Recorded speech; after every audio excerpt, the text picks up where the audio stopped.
హల్లెలూయా. దేవుడి పరిశుద్ధమైన నామానికి మహిమ కలుగును గాక. కూడి వచ్చిన దేవుళ్ళందరికీ శుభములు ఆశీర్వాదాలు దేవుడు దయచేయను గాక. ఆమేన్. దేవుడు తన పోలిక చొప్పున తన స్వరూపంలోనికి ఎలాగైతే దేవుడు ఎలా ఎట్టివాడై ఉన్నాడో అలాగనే మానవుని తయారు చేశాడు. అయితే మానవుడు ఏం చేసిందంటే ఆజ్ఞ మీరి పాపం చేసి ఏంటంటే దేవుని యొక్క స్వరూపాన్ని కోల్పోయాడు. దేవుని యొక్క స్వరూపంలోనికి మార్చబడాలి అని అంటే ఆత్మపూర్ణులుగా మనం జీవించాలి. ఆత్మపూర్ణులుగా మనము జీవించాలి అని అంటే మనము మొదటగా యేసుక్రీస్తును నిజ రక్షకుడుగా అంగీకరించాలి. యేసు ప్రభువే నిజమైన దేవుడు, సత్యమైన దేవుడు, నిత్యమైన దేవుడు, నిత్య రాజ్యానికి చేర్చే దేవుడు అని మనం ఏం కావాలంటే మనము రక్షణ పొందాలి. రక్షణ పొందడం అనంటే మనకున్న పాపమును, లోకమును, లోకాశలన్నీ కూడా విడిచి మనం ఏం కావాలని అంటే మనము అన్నిటినీ విడిచి మనము యేసుక్రీస్తులోనికి బాప్తిసం పొందాలి. హల్లెలూయా. ఏం చేయాలి? బాప్తిసం పొందాలి. బాప్తిసం అని అంటే మన పాత రోత జీవితమునంతా మనం ఏం చేయాలి? యేసు ప్రభు సమాధి చేయబడ్డాడు. యేసు ప్రభు చనిపోయి ఏం చేసాడు? సమాధి చేయబడాడు. అయితే మన పాపములను కూడా మనం కూడా ఏం చేస్తామంటే ఆ సమాధిలో పాలిభాగస్థులమై ఉండాలి. అంటే మనకున్న ప్రతి పాత రోత జీవితం అంతా ఏం చేయాలి? పాతి పెట్టాలి. చూడండి బైబిల్లో చూడండి, రోమీయులకు రాసిన పత్రిక 6వ అధ్యాయము 6వ అధ్యాయము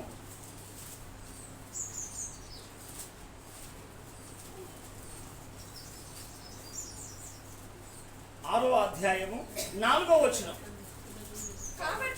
కాబట్టి తండ్రి మహిమ వలన క్రీస్తు మృతులలో నుండి ఎలాగు లేపబడెనో అలాగు కూడా మనము నూతన జీవం పొందిన వారమై నడుచుకున్నట్లు మనము బాప్తిసం వలన మరణములో పాలు పొందుటకై ఆయనతో కూడా పాతి పెట్టబడాలి. పాతి పెట్టడం అంటే మనకున్న పాత రోత జీవితాన్ని అంతా పాతర పెట్టాలి.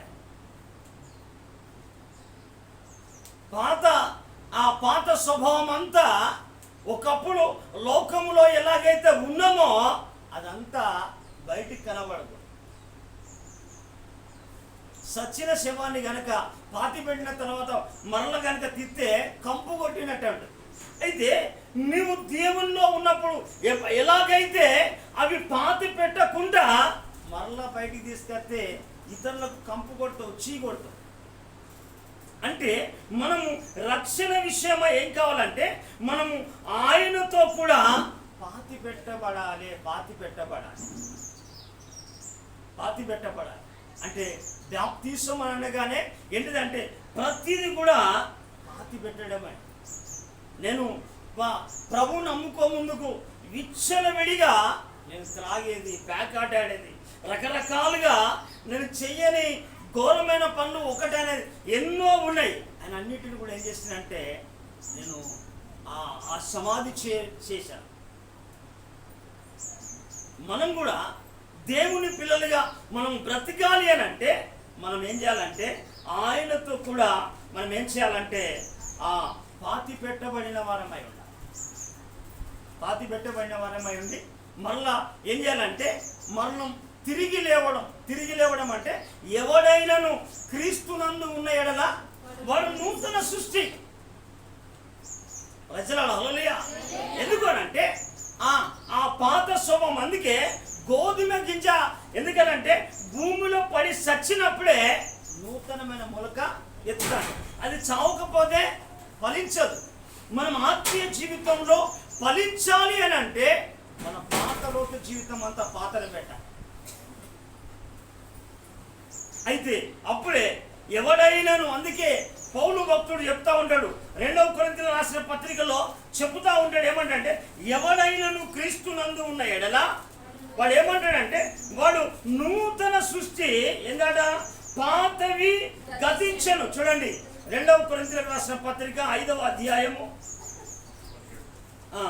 5:17 వచనమా, కాగా ఎవడైనను క్రీస్తునందు ఉన్న ఎడల నూతన సృష్టి, పాతవి గతించెను, ఇదిగో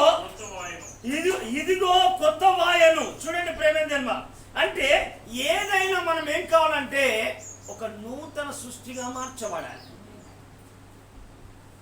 నూతన సృష్టిగా మనం మార్చబడాలి. ఈనాడు క్రైస్తవ సమాజం ఏంటంటే పాతి పెట్టబడినట్టుగా లేదు. తిరిగి మళ్ళా ఒక జంతువును కనుక పాతి పెట్టిన తర్వాత ఆ కుక్కలో నక్కలో తోడి తీస్తే కొన్ని ముక్కలు అక్కడ పడిపోతే అవి చివరికి చూస్తున్న జనానికి అసహించుకునే విధంగా అవి తయారయ్యాయి. అయితే ఈనాడు సమాజం కూడా అనేకులు కూడా అలాంటి స్థితిలో ఉన్నారు. మార్పు లేని జీవితం, మలినమైన జీవితం, మరలా ఆ పాత స్వభావాన్ని ధరించుకొని దేవుణ్ణి ఆయాస పెట్టే వాళ్ళుగా తయారైపోయారు. ఎందుకంటే వారి జీవితంలో ఒక నూతన సృష్టిగా మార్చబడలేదు. అయితే మనం చూస్తే ఇక్కడ ఏమన్నాడు, ఎవడైనాను అన్నాడు. అక్కడ ఎవడైనాను క్రీస్తునందు ఉన్న ఎడల వాడు నూతన సృష్టి. అంటే నూతనత్వము, నూతనమైన ఆలోచనలు, నూతనమైన తలంపులు. ఎందుకంటే గతంలో మాట్లాడినట్టుగా, గతంలో జీవించినట్టుగా, గతంలో చేసినట్టుగా ఇది కూడా చేయకూడదు. నువ్వు నూతనంగా ఉంటేనే, ఎందుకనంటే దేవుని యొక్క పోలికలోకి మార్చబడతాడు. స్వరూపం ఉట్టిగానే రాదు. అందుకే ప్రేమదేవరా ఎవడైనాను, ఎందుకనంటే క్రీస్తునందు ఉన్న ఎడల వాడు నూతన సృష్టి, పాతవి గతించాలి, పాత ఆలోచనలు వెళ్ళాలి, పాత స్వభావం అంతా చావాలి. ఇంత ముందుకు సీరియల్ చూసేది, సినిమాలు చూసేది, అబద్ధం ఆడేది, మోసం చేసేది, పాపం చేసేది, వ్యభిచారం చేసేది, దొంగతనం చేసేది, ఇష్టానుసారంగా తిరిగేది, అవన్నిటి ఏంటంటే సిలువ వేసుకోవాలి. సిలువ ఎందుకనంటే యేసు ప్రభు సిలువ వేశాడు. అందుకే పౌలు జీవితాన్ని కూడా మనం చెప్తే ఈ పౌలు ఈ విధంగా మాట్లాడడానికి ఒక ప్రత్యేకత ఉన్నది. పౌలు ఏమంటాడంటే ఇగో ఈ ప్రతి దాన్ని గురించి కూడా మాట్లాడుతూ ఉంటాడు. గలితీల సంఘానికి గల్తీ పత్రికకు రాస్తూ ఈ మాట కూడా ఎందుకు మాట్లాడతాడు అని అంటే, అక్కడ కొంతమంది వేషధారణ వలన బర్నబాసు మోసపోయాడు. కొంతమంది అన్యాచారంలో పాలు పంపులు పొందుకొని పేతురు కూడా వాళ్ళు అన్యజనుల వల్ల భోజనం చేస్తూ ఉన్నాడు. నువ్వు యూదుడవై ఉండి చూడండి గల్తీలకు రాసిన పత్రిక 2వ అధ్యాయము 11-12 వచనం చదువుదామా. అయితే కేఫా అంటే చూడండి అపరాధిగా తీర్చబడెను.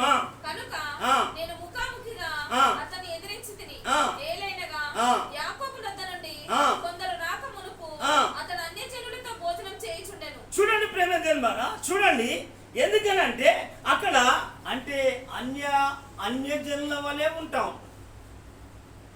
వనుడువా క్రీస్తు బిడ్డవా ఎవరు అనేది చాలా మందికి ఎందుకనంటే డిఫరెన్స్. మనము వారికి లోకంలో ఉన్న వారికి మనకు ఒక వ్యత్యాసం ఉండాలి, వ్యత్యాసం ఉండాలి. పౌలు మాట్లాడేది ఎందుకంటే అక్కడ అంటాడు తిమోతి అది రాస్తూ ఏమనంటే వెలుపలి వారికి నువ్వు మంచి సాక్ష్యం కలిగి ఉండాలి. అంటే బయట ఉన్న సమాజానికి ఏం కావాలంటే విశ్వాసి లోకానికి మాదిరిగా ఉండాలి, దైవజనుడు సంఘానికి మాదిరిగా ఉండాలి. అయితే ఇక్కడ అన్ని జనులతో భోజనం చేసాడు.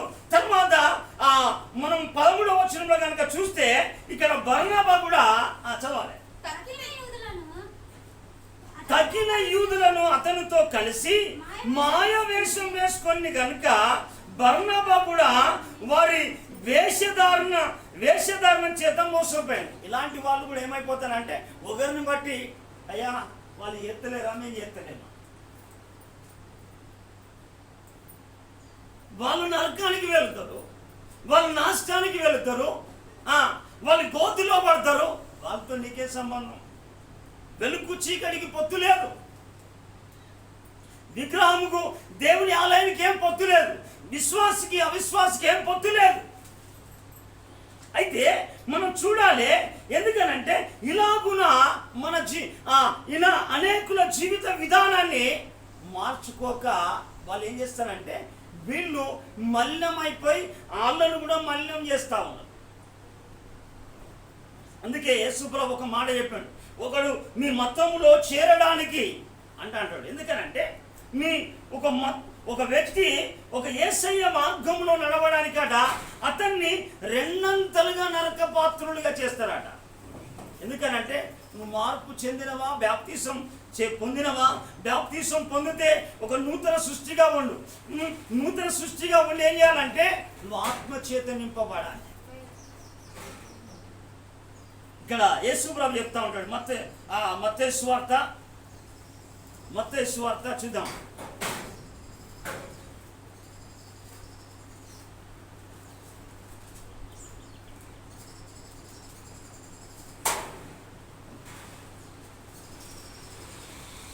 మత్తయి సువార్త 23వ అధ్యాయము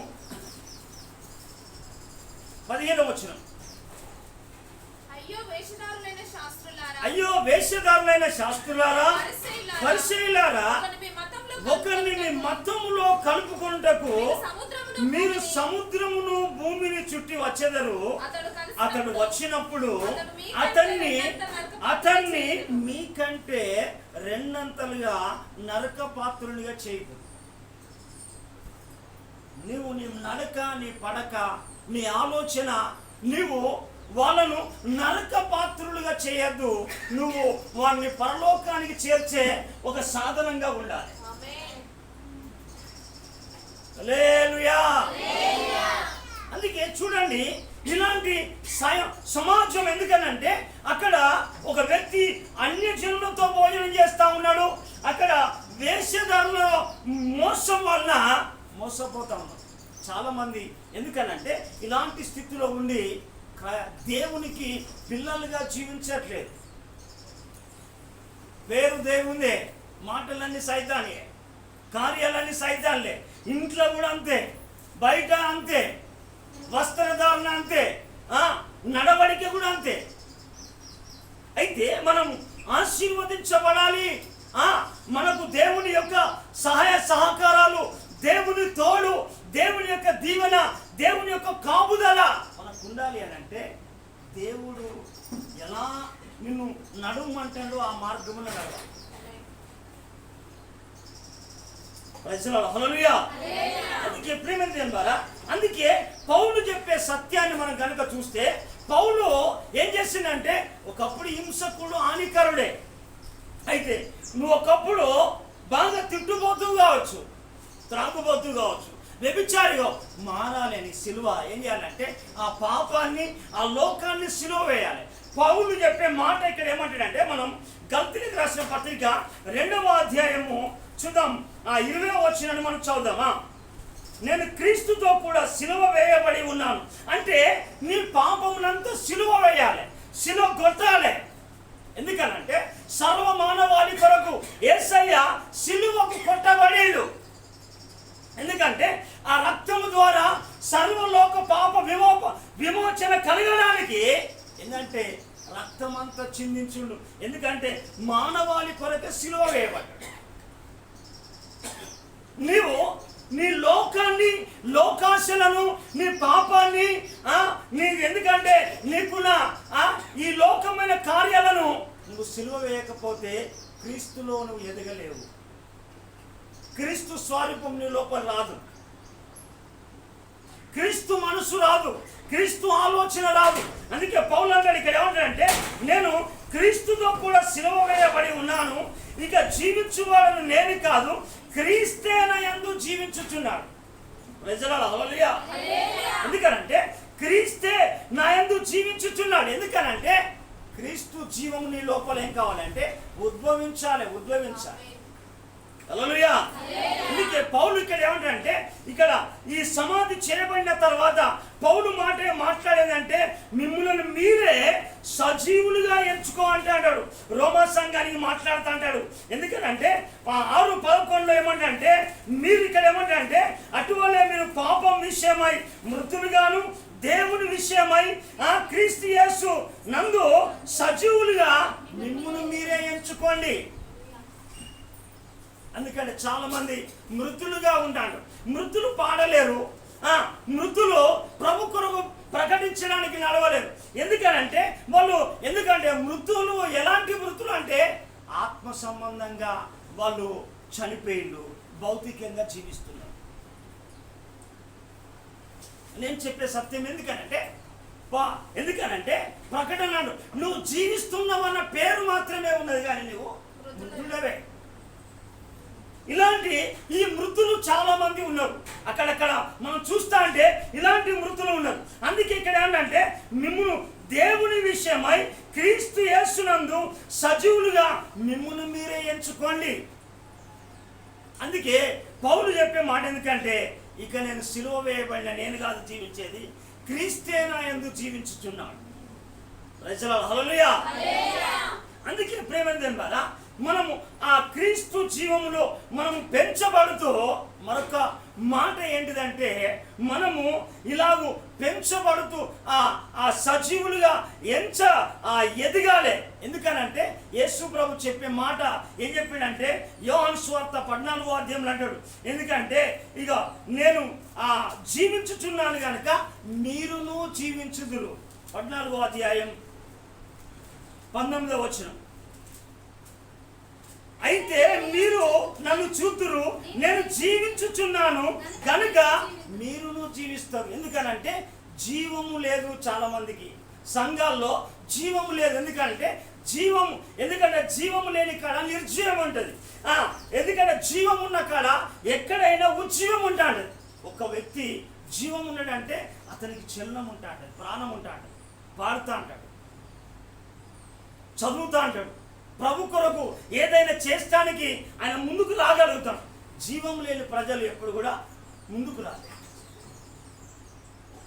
అందుకే ప్రేమించడం ద్వారా మనము గమనించాలి. అందుకే ఇలాగున చేసిన తర్వాత మనము బాప్తిసంలోనికి తీసిన తర్వాత ఏం కావాలి అంటే మనము పాలం అనే వాక్యము ద్వారా మనము ఏం కావాలి, పోషించబడాలి. చూడండి, పేతురు రాసిన పత్రిక, మొదటి పేతురు రాసిన పత్రిక 2వ అధ్యాయము మొదటి 3 వచనాలు. ప్రభు దయాళుడని మీరు రుచి చూచిన యెడల సమస్తమైన దుష్టత్వమును, సమస్తమైన కపటమును, వేషధారణను, అసూయను, సమస్త దూషణ మాటలను మాని క్రొత్తగా జన్మించిన శిశువులను పోలిన వారై నిర్మలమైన వాక్యమును. చూడండి, ఇక్కడ మనం చూడాలి, తీయవలసింది ఏం కావాలి అక్కడ అంటాడు, ప్రభు దయాళుడని మీరు రుచి చూచి ఎన్న ఎడల. నేను ప్రభుని నమ్ముకున్న తర్వాత ఎందుకనంటే బాడీకి ఎందుకైతే ఈ శరీరానికి కావలసిన ఆహారం ఎంతగా అందించానో ఎంత అయితే ఆహారం తినేదో ఆత్మకు సంబంధించిన వాక్యాన్ని 3 పూటల ప్రార్థన, 3 పూటల వాక్యం చదివేవాడిని.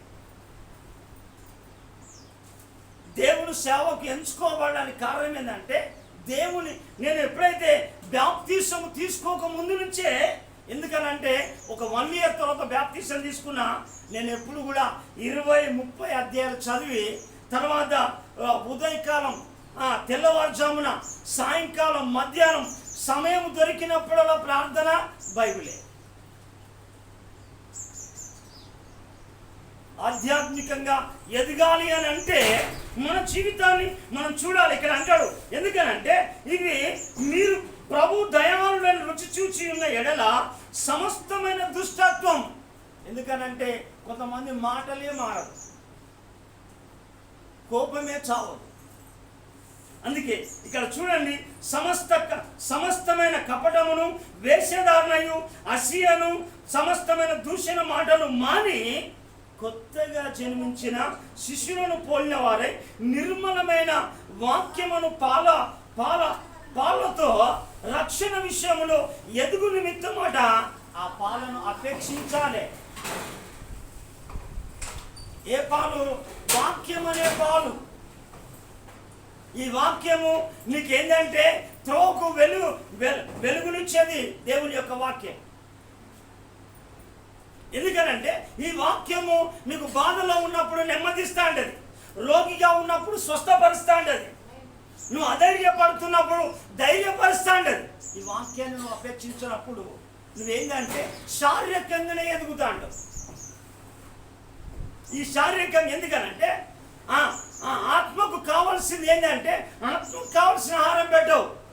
ఎందుకంటే శరీరాన్ని పెంచినప్పుడు ఒక భారతీయ క్రైస్తవుడు ఏంటంటే, అయ్యా నా లోపల 2 కుక్కలు ఉన్నాయి. 2 కుక్కలు అంటే ఈ 2 కుక్కల్లో దేనికి ఆహారం ఎక్కువ పెడితే అదే బలంగా ఉంటుంది. అంటే శరీరానికి ఆహారం ఎక్కువ పెడితే శరీరంగానేమో బలంగా ఉంటావు, ఆత్మకు కనుక నువ్వు ఆహారం పెడితే ఆత్మలో బలంగా ఉంటాడు. అంటే నువ్వు ఆత్మలో ఎదగడానికి ఏం కావాలంటే వాక్యము, ప్రార్థన, ఉపవాసము, దీవారాత్రులు దేవునితో గడపడమే. నువ్వు ఎందుకనంటే అలా గడిపినప్పుడే ఆధ్యాత్మికంగా నువ్వు ఎదగగలుగుతావు. ప్రజలలో హల్లెలూయా. లేకపోతే మరుగుజ్జుగానే ఉంటా అంటావు. ఎంతకాలం ఉన్నా 10 సంవత్సరాలున్నా గదే పాట పాడుతా అంటావు. ఎన్ని తెలిసినా సింపుల్గా పాడుతా అంటావు. అబ్బా మన వాళ్ళందరూ అనుకుంటా అంటారు కదా, నామకార్థం అబ్బా ఎంత టాలెంట్గా పాడుతుందామే అనుకుంటారు. ఎందుకు అంటే నూతనత్వం అనేది రాదు ప్రేమ తిందా. అందుకే నువ్వు ఎందుకనంటే ఎవడైనా, అందుకే పౌలు చెప్పే మాట ఏంటంటే ఎవడైనా నువ్వు క్రీస్తునందున్న ఎడల వాడు నూతన సృష్టి. అయితే ఈ పాలం అనే ఆ వాక్యాన్ని అపేక్షించిన తర్వాత ఏం కావాలంటే యేసు ప్రభు యోహాను చేత బాప్తిసం పొందిన తర్వాత ఏమైపోయింది? బాప్తిసం పొందిన తర్వాత బాప్తిసం పొంది బయటికి వస్తా ఉన్నాడు. ఒడ్డు నుంచి బయటికి వస్తా అంటే ఏమైపోయిందంటే ఆత్మ పావురం వలె యేసు ప్రభు దిగి వచ్చింది. యేసు ప్రభు పైకి దిగి వచ్చింది. ప్రేమ దేవుడా, చూడండి బైబిల్లో లూకా సువార్త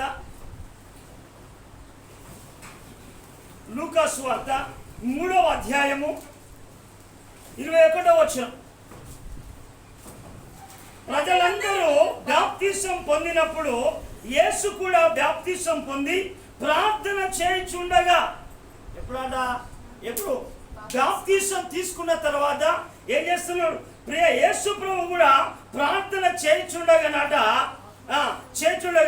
ఆకాశము తెరవబడి పరిశుద్ధాత్మ ఆకారముతో పావురం వలె ఆయన మీదకి దిగి వచ్చాను. అప్పుడు నీవు నా ప్రియ కుమారుడవు, నీ యందు నేను ఆనందించుచున్నాను. చూడండి ప్రేమ తెలువారా, దేవుడు నిన్ను గురించి ఆనందించాలి ఎప్పుడు అంటే నువ్వు ఆత్మతో నింపబడిన తర్వాత. ప్రజల హల్లెలూయా. ఎందుకనంటే ఆత్మ లేనివాడు, పౌలు ఏం చెప్తా ఉంటాడు? రోమిలకు రాసిన పత్రిక 8వ అధ్యాయంలో అక్కడ 9వ వచనం 11వ వచనంలో అక్కడ అంటాడు, ఆత్మ లేనివాడు 8వ అధ్యాయంలో చూడండి 9వ వచనంలో కింది లైన్లో ఆత్మ లేనివాడు ఎవడైనా క్రీస్తు ఆత్మ లేనివాడైతే వాడు కాడు. నువ్వు బిషప్తో తీసుకో, రెవరెండ్తో తీసుకో. ఎందుకనంటే ఆత్మ లేనివాడు నావాడు కాడు. ఎందుకనంటే ఆత్మ ద్వారా, ఎందుకనంటే దేవుని యొక్క, ఎందుకనంటే దేవుడు ఆత్మ కనుక ఆయన ఆరాధించువారు ఆత్మతో సత్యముతో ఆరాధించాలి. ప్రజల హల్లెలూయా. ఎందుకంటే నువ్వు ఆత్మలో ఎదిగినప్పుడే. అందుకే యోహాను ప్రవక్త ఏమంటాడంటే, ప్రియుడా నీ ఆత్మ వర్ధిల్లుచున్న ప్రకారము అన్నిట్లో సుఖంగా సౌఖ్యముగా వర్ధిల్లు. ఆత్మగా లేకపోతే నువ్వేం చేస్తానంటే భౌతిక ఎంత డెవలప్ అయినా ఒక చిన్న సమస్య కృంగిపోతాడు. ఎందుకనంటే ఆత్మలో బలంగా ఉండాలి. ఆత్మ ద్వారానే ధైర్యం వస్తా ఉంటుంది, ఆత్మ నిన్ను ప్రేరేపిస్తా ఉంటుంది, ఆత్మ చేత నడిపించబడతా అంటావు. ఆత్మతో నింపబడినప్పుడు అన్య భాషలు మాట్లాడుతూ అంటావు. కొంతమంది ప్రవచిస్తూ అంటారు, కొంతమంది దైవ దర్శనాలు చూస్తూ అంటారు. ఎందుకంటే దేవుడు ఆదిలో చెప్పిన ప్రకారంగా. ఎందుకంటే యోవేలు ప్రవక్త ప్రవచించినట్టుగా ఏమనంటే అంత్య దినముల యందు మనుషులందరిపైన నా ఆత్మను కుమ్మరిస్తా. ఎందుకనంటే ఈ ఆత్మతో నింపబడితేనే దేవుడు నిన్ను బట్టి సంతోషపడతాడు. లేకపోతే శరీరానుసారమైన మనుషులు ఈ ఆదివారం వస్తే మళ్ళీ ఆదివారం రాదు. ఎందుకనంటే వాళ్ళకు శరీర సంబంధమైన కోరికలు ఎక్కువ, శరీరానుసారంగా జీవిస్తూ ఉంటారు కనుక ఆరాధన మీద కానీ, వాక్యం మీద కానీ, ప్రార్థన మీద కానీ వారికి ఎలాంటి ఆలోచన ఉండదు. ఎందుకు అనంటే వాక్యం పాలనే వాక్యంతో వాళ్ళు పెంచబడలే, పోషించబడలే, ఎదగలే. అందుకే పౌలు అంటాడు. ఎందుకనంటే పౌలు మనం అక్కడక్కడ కనుక మనం చూస్తే కొన్ని సందర్భాల్లో కనుక చూస్తే ఇక్కడ అంటాడు, హెబ్రీయుల రాసిన పత్రికలో కనుక చూస్తే ఇక్కడ అంటాడు, మీరు కాలాన్ని బట్టి చూస్తే ఏం కావాలంటే మీరు బోధకులుగా ఉండవలసిన వారు అంటాడు. ప్రైజ్ ది లార్డ్, హల్లెలూయా. కాలాన్ని బట్టి మీరు చూస్తే ఇక్కడ ఏమంటారంటే మీరు బోధకులుగా ఉండవలసిన వాళ్ళు అని పౌలు చెప్తా ఉంటాడు. కానీ ప్రియమైన దేవులారా, మనం చాలా మందిని కనుక చూస్తే వాళ్ళు కొన్ని సంవత్సరాలైనా కానీ వాళ్ళు ఎందుకంటే వాక్యానుసారంగా ఎదగలే, ఆత్మానుసారంగా ఎదగలే. ఎందుకనంటే ప్రియమైన దేవులారా, మనం బైబిల్ గ్రంథంలో మనం చూడవచ్చు. ఎందుకనంటే ఈ మాట పౌలు ప్రస్తావన చేస్తూ అంటాడు. కాలాన్ని బట్టి మనం చూస్తే మీరు బోధకులు ఉండే 5వ అధ్యాయము హెబ్రీయులకు రాసిన పత్రిక 5వ అధ్యాయం 12వ వచనం. కాలమును బట్టి చూచితే మీరు బోధకులుగా ఉండవలసిన వారు ఉండగా దేవోక్తులలో మొదటి మూల పాఠములను ఒకడు మీకు మరలా బోధించవలసి వచ్చింది. ఏమయ్యా 10 సంవత్సరాల ఏం నేర్చుకున్నావు? పాట పాడడు, ప్రార్థన చేయడు, సేవలను సహకరించాడు. కానీ ఆశీర్వాదం అయితే కావాలి, దీవెన అయితే కావాలి. ఓకే, ఎందుకనంటే నువ్వు ఎదగకపోతే పరమ తండ్రి ఎందుకనంటే ఆ బాప్తిసం తీసుకొని ఒడ్డుకొచ్చి ప్రార్థన చేస్తామంటే పరిశుద్ధాత్మ పావురం వలె దిగి వచ్చినప్పుడు ఏమంటాడు, ఇగో ఇతడు నా ప్రియ కుమారుడు, ఇతని యందు నేను ఆనందిస్తున్నా. ఆత్మ లేకపోతే ఎందుకనంటే దేవునితో మాట్లాడే భాష కూడా నీకు దొరకదు. అందుకే పౌలు మాట్లాడే మాట ఏంటంటే భాషతో మాట్లాడేవాడు మనుషులతో కాదు, అతడు దేవునితోనే మాట్లాడుతా ఉన్నాడు. దేవునితో మాట్లాడే ఒక భాష ఉన్నది. ప్రజల హల్లెలూయా. పావురమా పావురమా పరిశుద్ధాత్మ పావురమా పావురమా పావురమా పరిశుద్ధాత్మ పావురమా దిగిరమ్ము దిగిరమ్ము మా మీదికి దిగి వచ్చి కుమ్మరించు అభిషేకము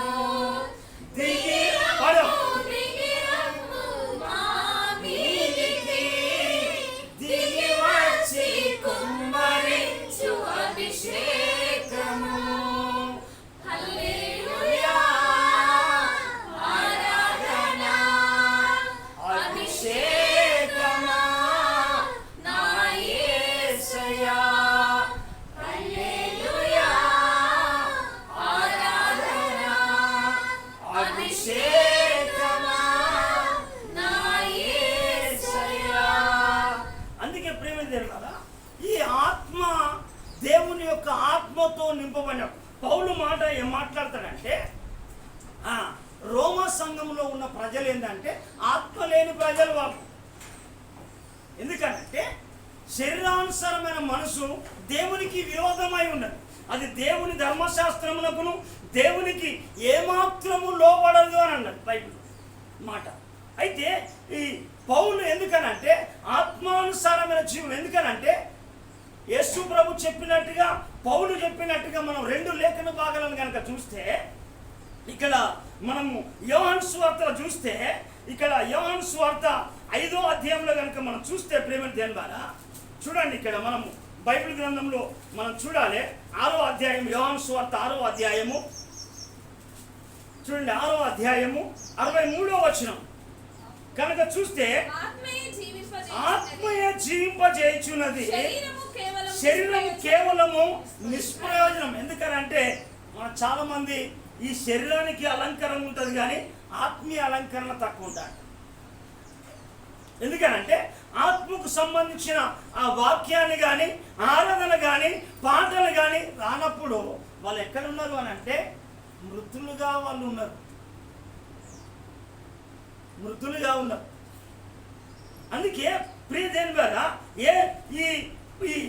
ఏం జీవింపజేస్తుంది అంటే ఆత్మ నిన్ను జీవింపజేస్తాడు, ఆత్మ నడిపిస్తాడు.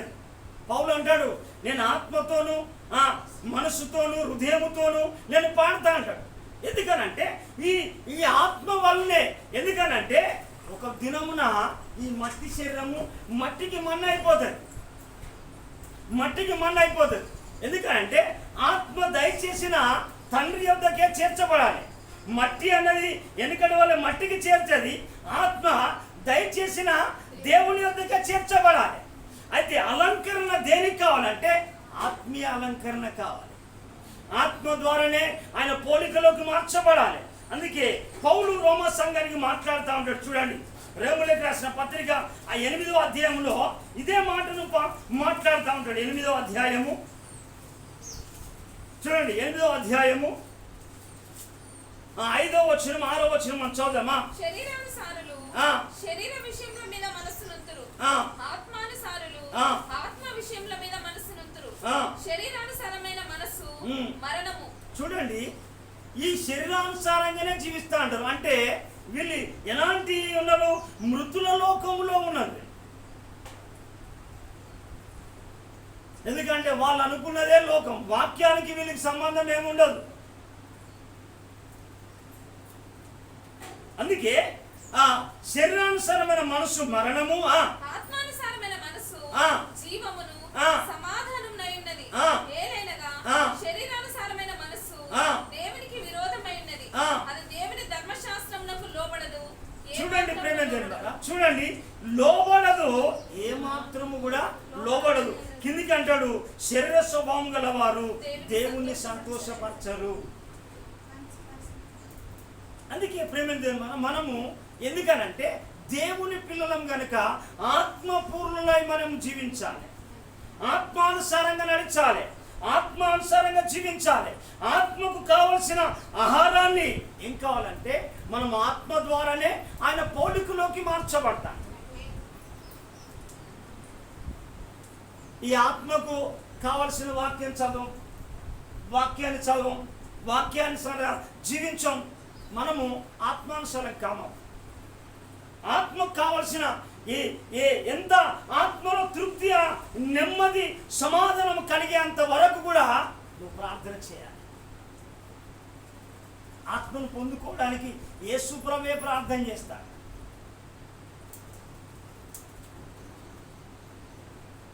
అయితే ఈనాడు అనేక మంది జీవితాలు ఏంటంటే టెంపరవరీ. ఎందుకనంటే ఆచార సంబంధం, ఆచారంగానే ఒక ఆదివారం మధ్య చాలు శరీర సంబంధుల ఆలోచన.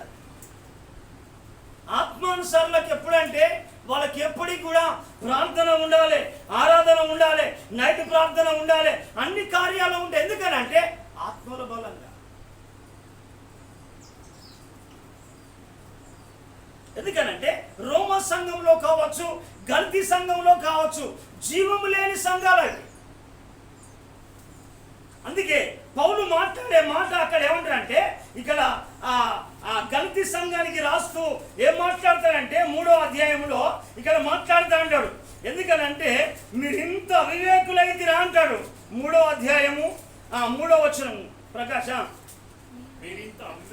మీరింత అవివేకులైతిరా, మొదట ఆత్మానుసారంగా ఆరంభించి ఇప్పుడు శరీరానుసారంగా పరిపూర్ణులవుతారు. చూడండి, ఎందుకనంటే అక్కడ ఉన్న ప్రజల పరిస్థితి కూడా అలా ఉన్నది.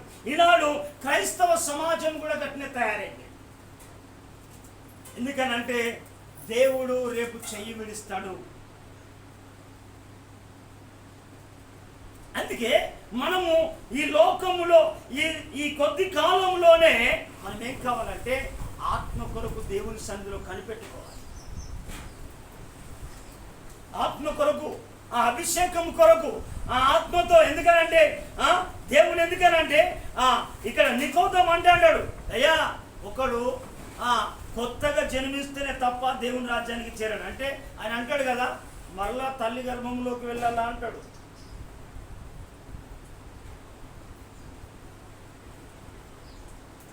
కాదు బాబు, అక్కడ అంటాడు.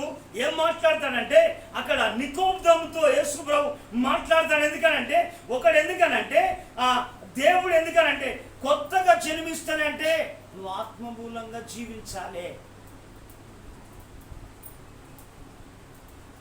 చూడండి బైబిల్లో యోహాను సువార్త 3వ అధ్యాయము 3వ వచనం.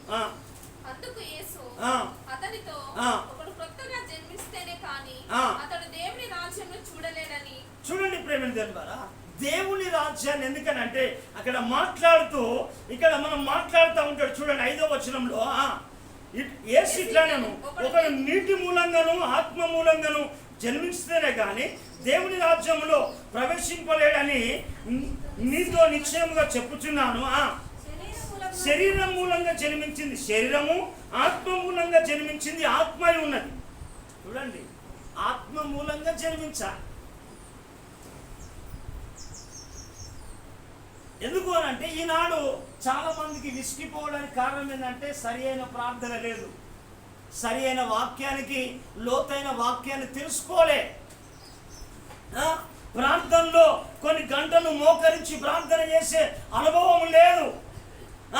కొన్ని గంటలు ప్రార్థన చేసే అలవాటు లేనప్పుడు ప్రజలు ఏం చేస్తారంటే ప్రార్థన లేనప్పుడు, వాక్యాన్ని చదవనప్పుడు, దైవ సేవకులు కొంతసేపు ఎక్కువగా ఉపదేశిస్తా అంటే అసహించుకుంటా అంటారు, అసూయ పడతా అంటారు, ద్వేషాన్ని పెంచుకుంటా అంటారు, కోపాన్ని పెంచుకుంటా అంటారు. ఎందుకనంటే ఈ లోకపరంగా తిండి కొరకే అలవాటు పడినవాళ్ళు. అందుకే ఇక్కడ ఆత్మ మూలంగా నువ్వు జన్మించకపోతే దేవుని రాజ్యానికి నువ్వు చేర్చబడదు. అందుకే ప్రేమ ద్వారా ఆత్మ అనేది చాలా ప్రాముఖ్యంగా. అయితే ఆత్మలో మొదటిది ఫలం ఏంటిదంటే ప్రేమ. ఎందుకంటే దేవుని యొక్క ప్రేమ వారి లోపల ఆత్మ ద్వారానే కుమ్మరించబడతా అంటది. ఈ ప్రేమ ఎందుకనంటే ఈ ప్రేమ, ఆ ప్రేమ లేకపోతే దేవునితో నడవలేవు, దేవునితో నువ్వు నడవలేవు. ఎందుకనంటే ఈ శరీర సంబంధులకు ఏమైపోతుందంటే ఈ శరీరానుసారమైన మనసు దేవుని వాక్యానికి కానీ దేవునికి కానీ ఎందుకనంటే ఏమాత్రము లోబడదు, దేవుణ్ణి సంతోషపరచదు. ఎందుకనంటే వాళ్ళ సంతోషమే సంతోషం కానీ దేవుని సంతోషం వాళ్ళ నిజం సంతోషం కాదు.